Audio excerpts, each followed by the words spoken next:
ರಾತ್ರಿ ಕುಡ್ಕೊಂಡ್ ಬಂದ್ರೆ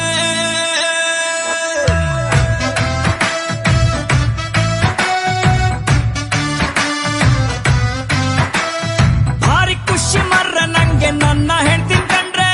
ಒಂದು ಚೂರು ಬೈಯುವುದಿಲ್ಲ ರಾತ್ರಿ ಕುಡ್ಕ ಬಂದ್ರೆ